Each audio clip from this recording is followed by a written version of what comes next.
Welcome to our examination on how judges are selected for the federal bench. In both 2009 and 2010, President Barack Obama faced one of the most important decisions of his presidency, a decision that would have implications for policy decades after his presidency had ended. In May 2009, Obama announced Sonia Sotomayor as his nominee for the seat that had been occupied by Supreme Court Justice David Souter, who had retired at the end of the court's 2008 and 2009 term. The following year, he selected Elana Kagan as his nominee to replace retiring Associate Justice John Paul Stevens. Obama's selection of Sotomayor and Kagan illustrated the differing characteristics presidents might emphasize when selecting judges for the federal bench. In selecting Sonia Sotomayor, who had sat on the Second Circuit of the U.S. Court of Appeal since 1998, Obama sought a competent individual who would win Senate confirmation.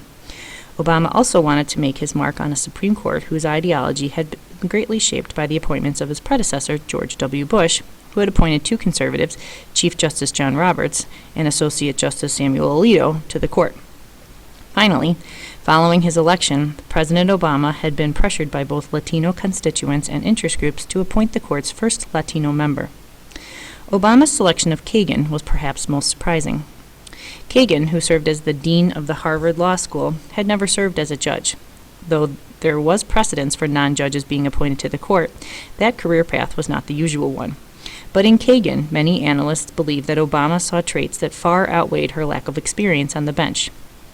Throughout her career, Kagan had gained a reputation as a conciliator, a peacemaker who could bring divergent ideological sides together, a characteristic that could prove important given the often divided nature of the court.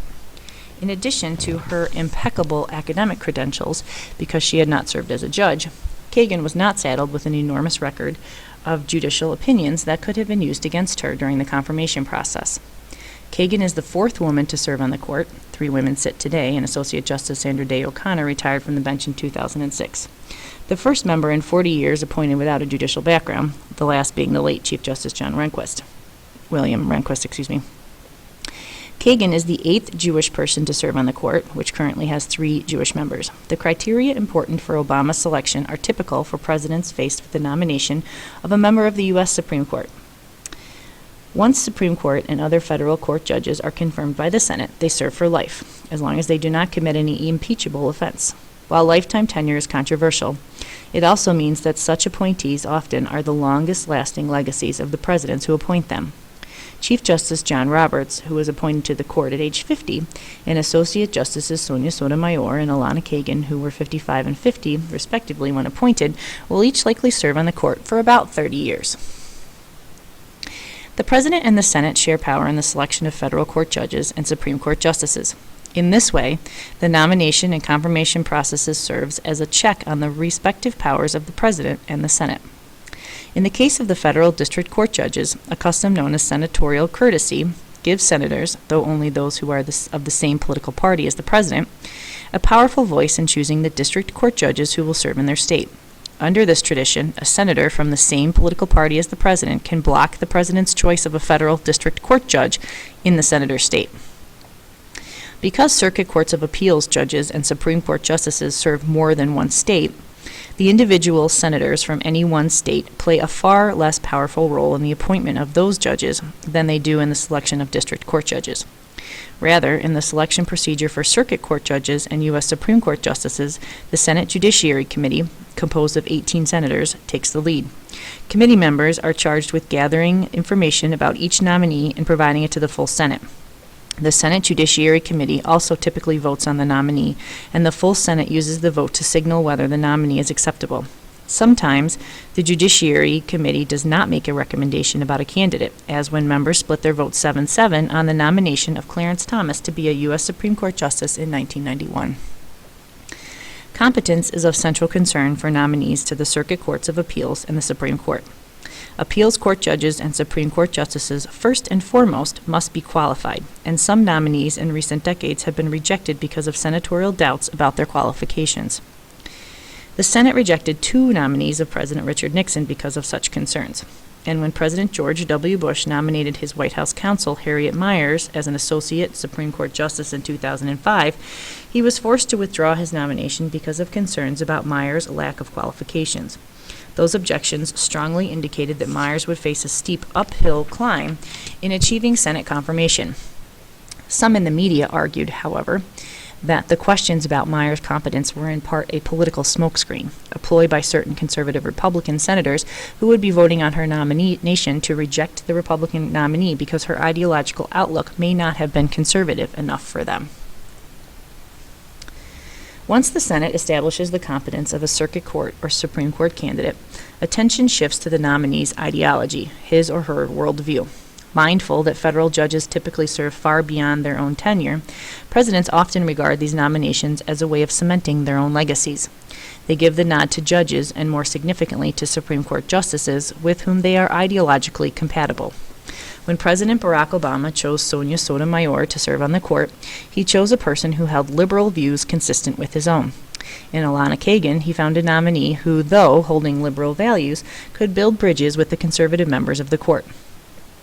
At the same time, it appeared that Kagan was on the record as someone who supported assertions of executive power. When George W. Bush nominated John Roberts, he chose an individual who shared the president's own policy views, particularly with regard to issues such as abortion, church and state relations, and criminal due process protections. A Supreme Court justice's and circuit court judge's ideology can shift over time, however. President Richard Nixon selected Justice Harry Blackmun to serve on the Supreme Court because of Blackmun's conservative record in deciding cases involving civil rights and civil liberties. But Blackmun, who wrote the court opinion in Roe v. Wade, the decision guaranteeing a woman's right to abortion, and who was a vocal critic of capital punishment, once seated on the court, was a serious disappointment to Nixon.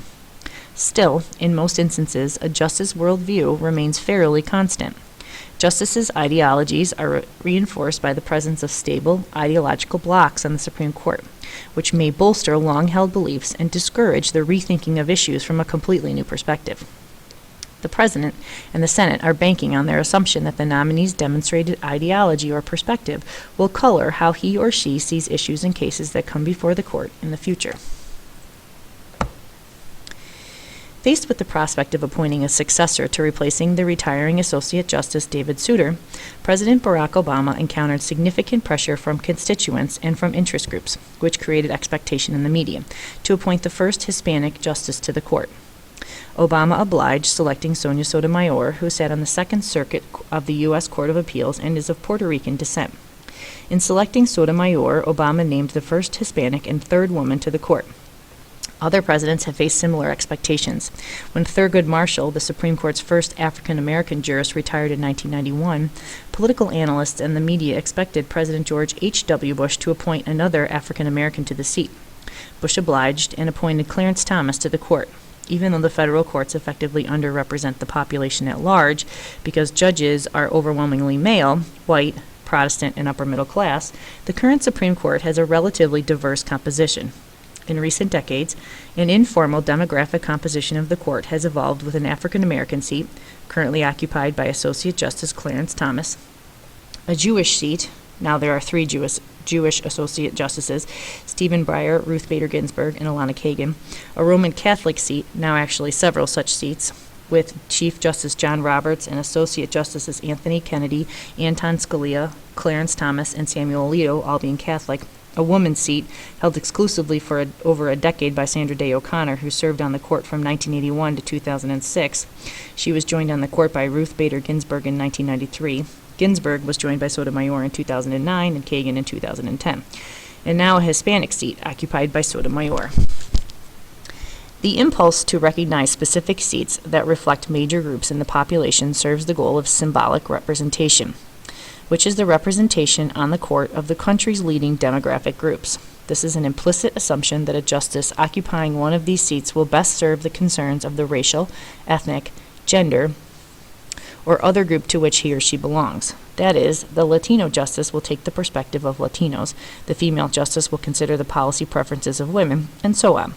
In fact, however, the representation may be more symbolic than real because the issues of importance to Latinos, women, or any other group are hardly monolithic, meaning one group at a time. These issues are so multidimensional that no one person could speak for all the members' concerns.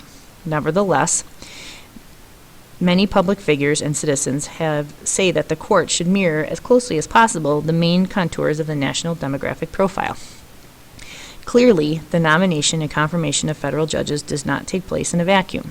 Beyond presidents' and senators' concerns about judicial qualifications, ideology, and demographic representation, these players are acutely aware of what their constituents will think of any nominee and of what might happen at the confirmation hearings. For that reason, they continuously gauge public opinion throughout the nomination and confirmation process. In addition to being mindful of the voters, the president and the senators calculate how interest groups, particularly those that helped put them in office, will view the nominee. In nominating John Roberts, George W. Bush sought to ensure that his nominee would be acceptable to one of his core constituencies, conservative voters. Interest groups often have a significant voice in the confirmation hearings. Some groups almost always participate in the hearings, among them the American Bar Association, labor and civil rights organizations, law enforcement groups, and business interests. Let me repeat those. Some groups almost always participate in the hearings, among them the American Bar Association, labor and civil rights organizations, law enforcement groups, and business interests. These groups do not hesitate to let the members of the Senate Judiciary Committee know clearly whether they support or oppose a given candidate.